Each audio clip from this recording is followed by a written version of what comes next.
Okay, so my opponent actually, her significant claim was that many of these DTC, direct-to-consumer products were actually misleading.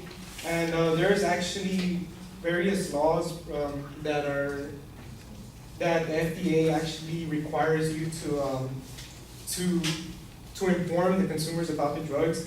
It's according to pros and cons, since 1962, these ads have been regulated by the Food and Drug Administration to ensure that they are not false and misleading. Also, according to the FDA, our authority is based on a number of federal laws, including the Federal Food, Drug, and Cosmetic Act. Among other areas, this law specifically addresses prescription drug advertising. This law requires that advertisements for prescription drugs be accurate and not misleading. Companies must provide a sufficient description about the drug being advertised along with all the benefits and risks. Before a consumer gets prescribed a certain drug, they must get permission and be under the supervision of their professional healthcare provider, which is of course the doctor. During this time, for some drugs, they must go through certain exams and tests before receiving the prescription itself. They may also get a second opinion and obtain more information about the drug from their doctors. Another claim that Melissa actually made was that much time was spent with the doctor themselves trying to find out information about this.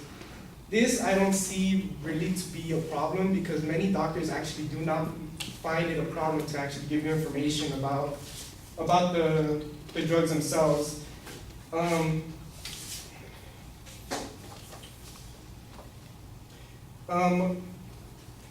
According to a survey done by the FDA, direct-to-consumer prescription drug ads encourage people to seek medical advice from health professionals. 64% of physicians surveyed by the Food and Drug Administration in April 2013 agreed that DTC ads encourage patients to contact a health professional.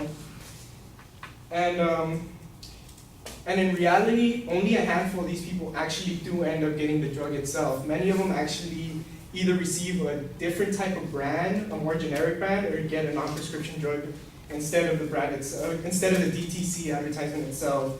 And according to a 2010 Prevention Magazine survey, reported that 29 million patients talked to their doctors about a medical condition after seeing DTC prescription drug ads, and most discussed behavior or lifestyle changes. Over half of those patients received non-prescription prescription or generic drugs rather than brand name prescription drugs seen in the ad, meaning that talking to a doctor was real beneficial. I actually have a very personal experience with this because my mother actually has diabetes, and I personally go with my mom every once in a while to see the doctor to find out more information about the drugs that she's receiving, about the prescriptions that she's getting, because she's always getting new prescriptions as her diabetes either gets worse or gets better. And I have a personal experience because our doctor, like many other people's doctors, are doctors that they've probably been seeing for years, and they're really nice and they're really helpful, as mine is. And every time I go to ask more information. I always want to find out what she's taking, what it's going to do to her, what are the risks, what are the benefits of it, if there's anything she should be worried about, which is something that people actually need to do. So it's not only on the advertisements itself, people actually do have to go out of their way to find out more information about the drug itself.